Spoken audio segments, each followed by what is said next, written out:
할렐루야. 오늘 아침 예배 오신 여러분을 주님의 이름으로 환영하고 축복합니다. 선한 목자 되신 우리 주님, 그 주님만을 따라가는 오늘 인생이 되길 원합니다. 다같이 선한 목자 되신 우리 주 항상 인도하시고 푸른 풀밭 좋은 곳에서 먹여주소서. 선한 목자 구세주여 항상 인도하소서. 선한 목자 구세주여 항상 인도하소서. 양의 문이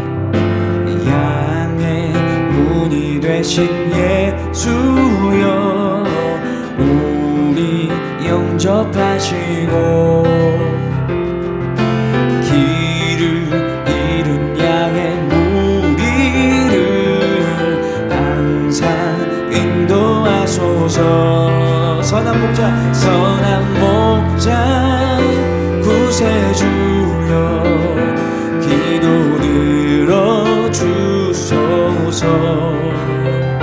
선한 목자 구세주여 기도 들어주소서. 선한 목자 구세주여 항상 인도하소서.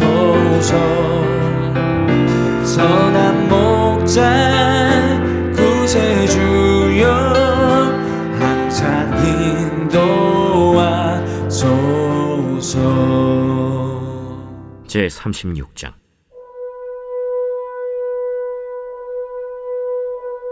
그 땅의 백성이 요시야의 아들 여호아하스를 세워 그의 아버지를 대신하여 예루살렘에서 왕으로 삼으니 여호아하스가 왕위에 오를 때 나이가 23세더라. 그가 예루살렘에서 다스린 지 석 달에 애굽 왕이 예루살렘에서 그의 왕위를 폐하고 또 그 나라의 은 100달란트와 금 1달란트를 벌금으로 내게 하며 애굽 왕 느고가 또 그의 형제 엘리야김을 세워 유다와 예루살렘 왕으로 삼고 그의 이름을 고쳐 여호야김이라 하고 그의 형제 여호아하스를 애굽으로 잡아갔더라. 여호야김이 왕위에 오를 때 나이가 25세라. 예루살렘에서 11년 동안 다스리며 그의 하나님 여호와 보시기에 악을 행하였더라. 바벨론 왕 느부갓네살이 올라와서 그를 치고 그를 쇠사슬로 결박하여 바벨론으로 잡아가고 느부갓네살이 또 여호와의 전 기구들을 바벨론으로 가져다가 바벨론에 있는 자기 신당에 두었더라. 여호야김의 남은 사적과 그가 행한 모든 가증한 일들과 그에게 발견된 악행이 이스라엘과 유다 열왕기에 기록되니라. 그의 아들 여호야긴이 대신하여 왕이 되니라. 여호야긴이 왕위에 오를 때 나이가 8세라. 예루살렘에서 석 달 열흘 동안 다스리며 여호와 보시기에 악을 행하였더라. 그 해에 느부갓네살 왕이 사람을 보내어 여호야긴을 바벨론으로 잡아가고 여호와의 전에 귀한 그릇들도 함께 가져가고 그의 숙부 시드기야를 세워 유다와 예루살렘 왕으로 삼았더라. 시드기야가 왕위에 오를 때 나이가 21세라. 예루살렘에서 11년 동안 다스리며 그의 하나님 여호와 보시기에 악을 행하고 선지자 예레미야가 여호와의 말씀으로 일러도 그 앞에서 겸손하지 아니하였으며 또한 느부갓네살 왕이 그를 그의 하나님을 가리켜 맹세하게 하였으나 그가 왕을 배반하고 목을 곧게 하며 마음을 완악하게 하여 이스라엘 하나님 여호와께로 돌아오지 아니하였고 모든 제사장들의 우두머리들과 백성도 크게 범죄하여 이방 모든 가증한 일을 따라서 여호와께서 예루살렘에 거룩하게 두신 그의 전을 더럽게 하였으며 그 조상들의 하나님 여호와께서 그의 백성과 그 거하시는 곳을 아끼사 부지런히 그의 사신들을 그 백성에게 보내어 이르셨으나 그의 백성이 하나님의 사신들을 비웃고 그의 말씀을 멸시하며 그의 선지자를 욕하여 여호와의 진노를 그의 백성에게 미치게 하여 회복할 수 없게 하였으므로 하나님이 갈대아 왕의 손에 그들을 다 넘기시매 그가 와서 그들의 성전에서 칼로 청년들을 죽이며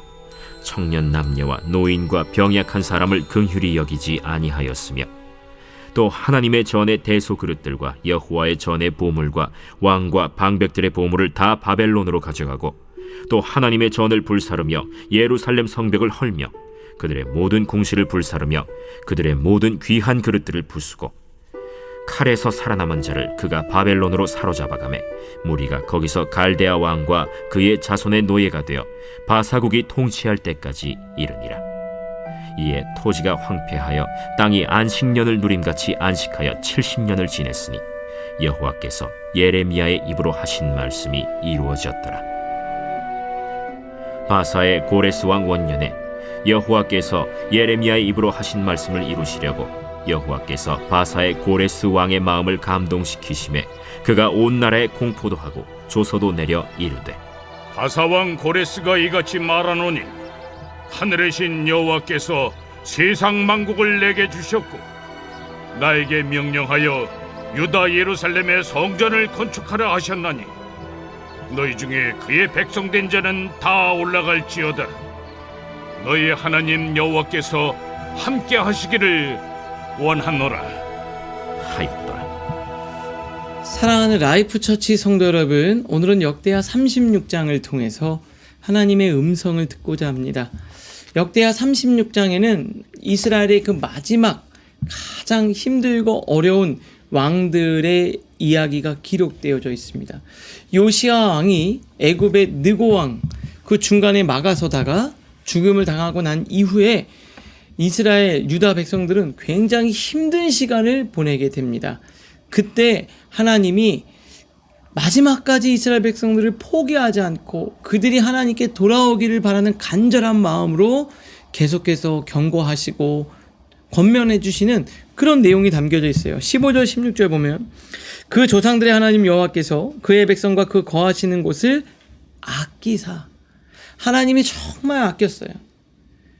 그 국제 정세 속에 어떻게든 살아보려고 발버둥치는 이스라엘 백성들. 그러나 하나님을 붙들어야 되는데 자꾸 세상을 의지하는 거예요. 얼마나 안타까웠을까요?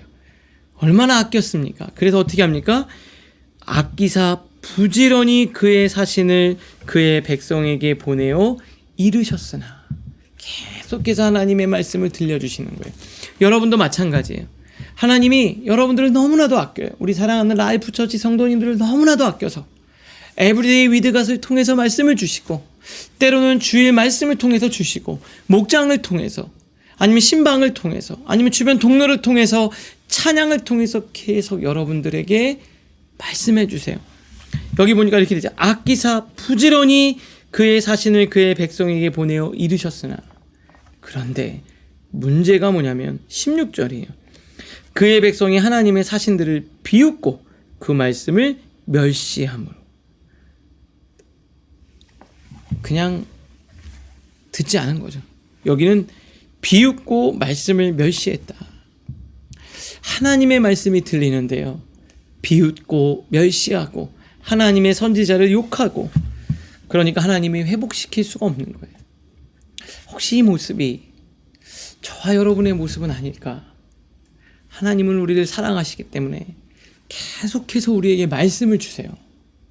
하나님은 계속해서 말씀을 주세요. 그런데 죄로 우리의 영이 닫혀있고 죽어있고 완전히 잠들어 있으니까 안 들리는 거예요. 오늘 첫 번째 포인트의 타이틀을 이렇게 했어요. 하나님의 경고가 들리지 않는 게 아니라 무감각해지는 겁니다. 하나님은 기회를 주셨는데, 큐티책 위에서 두 번째 줄, 문제는 하나예요. 문제는 뭐냐? 사람들이 하나님의 말씀을 더 이상 두려워하지 않는다는 거예요. 얼마나 경고와 회유의 메시지를 보냈겠어요. 그런데 다 무시한 거예요. 무슨 심판이 있냐? 무슨 하나님이 그런 하나님이 있냐? 그러면서 자기가 듣고 싶은 이야기만 듣는 거예요. 무시하고 영적으로 무감각해진 거죠.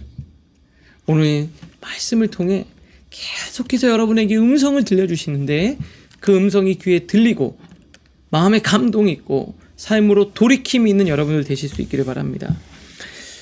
이어서 좀 보겠습니다. 말씀이 없어서 망한 것이 아니라 너무 자주 들으면서도 바꾸려 하지 않았기 때문에 망한 것입니다. 죄책감은 잠시 들지만 습관은 바꾸지 않고 자기 방어는 더 견고해지고 하나님의 경고는 점점 배경 소음처럼 흐릿해집니다. 이게 바로 우리의 모습 아닌가. 여러분, 말씀을 들을 때마다 그 말씀이 나에게 주시는 살아있는 음성으로 무게감 있게 엄중하게 들리기를 주님의 이름으로 축복합니다. 두 번째예요. 그러면서 하나님께서 19절에 이스라엘 백성들의 상징이죠. 하나님의 전을 불사르고 무너뜨리고 예루살렘 성이 황폐해집니다. 그토록 사랑했던 이스라엘 백성들, 그토록 아꼈던 예루살렘 성전, 이스라엘 백성들은 너무나도 충격에 빠진 거죠. 하나님의 전이, 하나님의 성전이 이렇게 바벨론에게 무너질 수 있는가? 근데 오늘 하나님은 아주 중요한 메시지를 주시는 거예요. 그 첫 번째 줄에 그분의 임재가 머물렀던 지성소, 백성들이 제사를 드리던 뜰, 수많은 사람들이 위로받던 공간이 하루아침에 불타고 무너집니다. 왜일까요? 그 공간이 더 이상 하나님의 임재를 담지 못했기 때문입니다. 성전은 있지만 더 이상 그곳에 하나님의 임재가 없을 때 그것은 황폐해지는 거예요. 너무나도 중요하죠. 성전은 하나님이 임재하실 때 의미가 있는 거예요. 우리가 드리는 예배, 우리의 삶, 내가 크리스찬이고 내가 직분자이고 내가 목회자이고 겉으로 볼 때는 정말 하나님의 백성이지만 이 마음의 성전에 하나님의 임재가 없으면 이거는 그냥 다 무너지는 거예요. 세상에 정말 조롱거리가 되는 겁니다. 오늘 여러분 한 사람 한 사람의 심령이 하나님의 임재가 가득해서 세상 바벨론의 조롱거리가 되지 않고 하나님의 영광을 드러내는 저와 여러분 라이프 처치가 될 수 있기를 주님의 이름으로 축복합니다.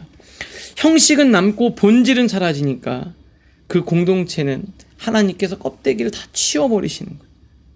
하나님 없이 살아갈 수 있나요? 우리 하나님 없이는 살아갈 수 없음을 고백하며 매일매일 우리의 마음과 삶의 성전에 하나님의 임재를 경험하는 여러분들 되실 수 있기를 바랍니다. 특별히 오늘도 여러분 하나님의 임재를 경험하실 수 있기를 바라요. 말씀을 통해 생각하겠습니다. 첫 번째, 나는 지금 하나님의 음성에 무감각해지고 있는 부분이 있지 않습니까? 두 번째입니다. 나는 지금 무엇을 붙잡고 신앙을 유지하고 있습니까? 하나님입니까? 아니면 하나님을 말하는 구조물입니까? 나의 삶에는 임재가 있습니까? 한번 돌이켜보시기를 바라요. 오늘을 위한 기도로 마치겠습니다. 주님, 익숙함 속에 무감각해진 제 마음을 깨워주시고 껍데기가 아닌 진심으로 하나님 앞에 서게 하옵소서. 무너지는 신앙이 아니라 회복되는 심령이 되게 하옵소서. 예수님의 이름으로 기도합니다. 아멘.